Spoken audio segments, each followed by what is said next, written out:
شاب الزاهية. في هذا المكان لا يمكن أن يزعجني أحد. سأبحث عن مكان لأستقر فيه. سو ما أجملك أيتها الفراشة. هيا تعالي لأتعشى بك الليلة. ابتعد عني أيها الصورة. أريدك يا جميلة، أريد أن أتعشى بك.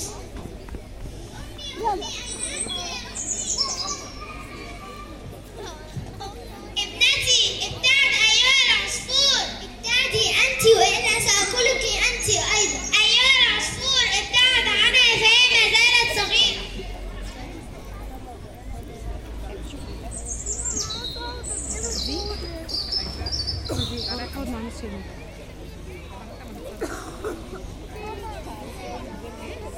إن الأذهان لم تتفتح عن الصباح ولم ترحب بنا. الآن وحدين ماذا حدث؟ ماذا حدث يا أصدقائي؟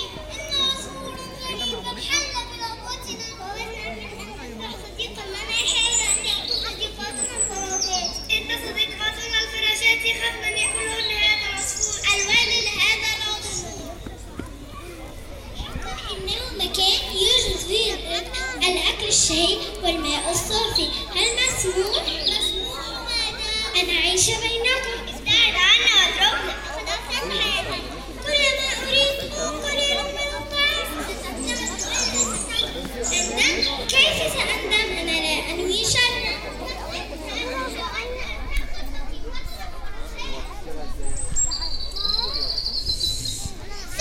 سو ابتعدا عني. يا رفاق انتظر أنت. ماذا بكم يا أصحابي؟ لما كل هذا؟ لأنه يريد إفساد طبيعتنا الجميلة ويريد أن يأكل صديقاتنا الفراشات. تمهلوا، إنه عصفور صغير ولا يقدر أمراض الطبيعة. بل إنه عصفور شرير. بل عصفور صغير ويحسب أن عدوه بدل الهجوم عليه كذب.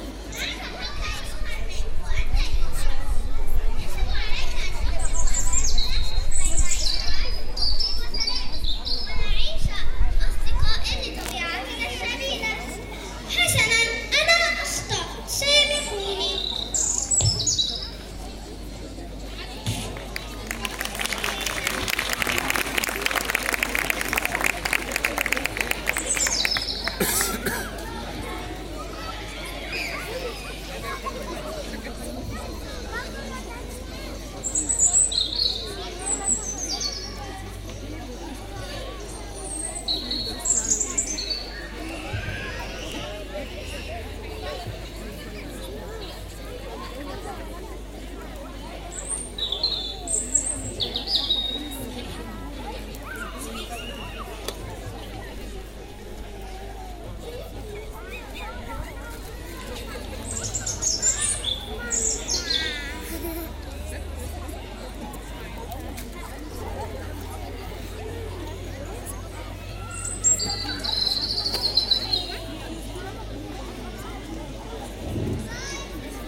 عفوا، بإذن من ستفعلون هذا؟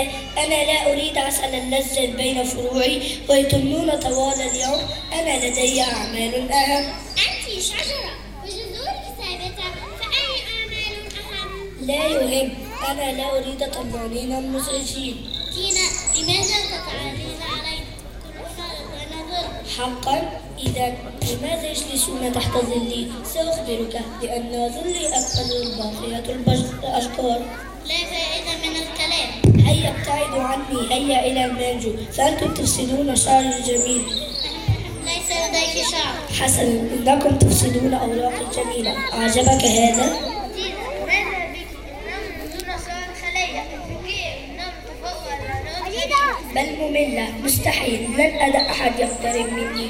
هذا سيفسد فروعي الجميلة. اتركهم أنت فأنت أطول ولست جميلا النظر. احذري، كلامك جارح جدا يا تينا. لا عليك يا شمس.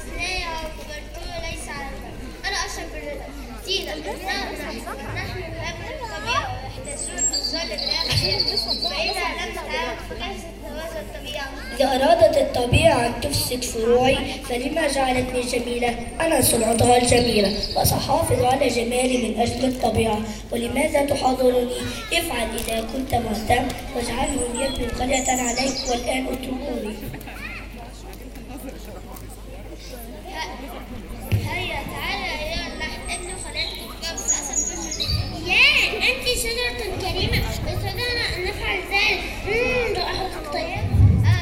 شكرا لك على تشرفت بك. أنتم إن حديثكم يزعجني كثيرا. اهدأ قليلا، حشرات مزعجة. اصمتوا أيها المزعجون.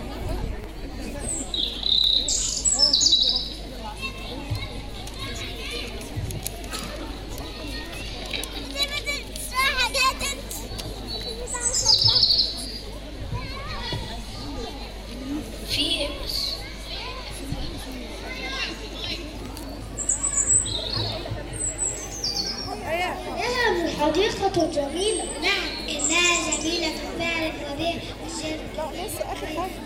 من أخشابها ما يكفي لبناء بيوت.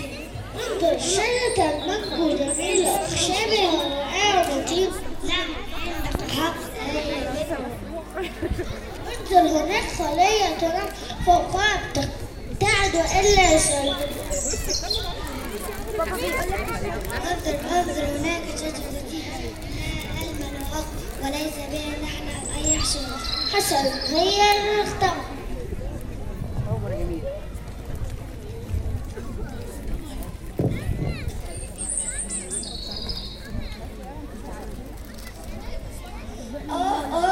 ماذا يفعلان بي؟ إنهم يؤلمونني.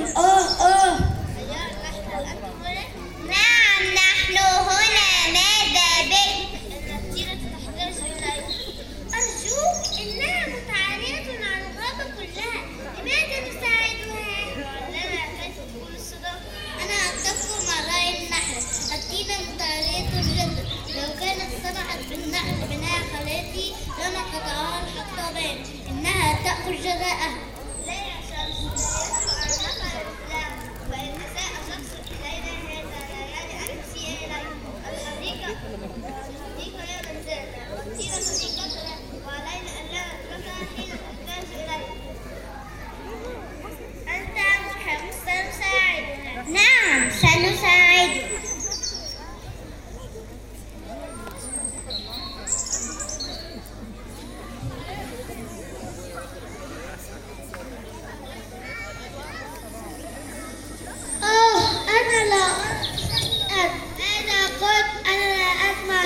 نخرج منهن النحل يلتقطنا وهذا مؤلم جدا. لا تسرق يجب أنك لا تسمع منه.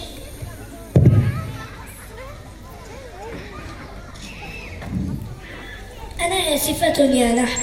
لطيف أن تساعدوني وتسامحوني. لا تشكرينا، اشكري الناس.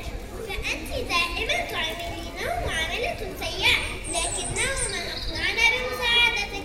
حقا مانجو أنا آسفة. لقد أدركت خطئي. كلنا متميزون ولدينا صفات جميلة.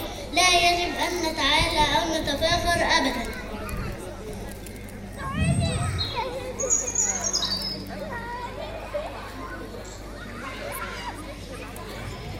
معك حق يا شمس. اسمعوا لي. لقد خلق الله الكون جميلا وخلق به كل الكائنات ومنهم أنتم جميعا يعيشوا بأمان ويكملوا بعضهم البعض. لم يخلقهم لنكره أحد أو نتعالى ونتباهى ضد أحد. لكل منا شكله وأهميته للطبيعة.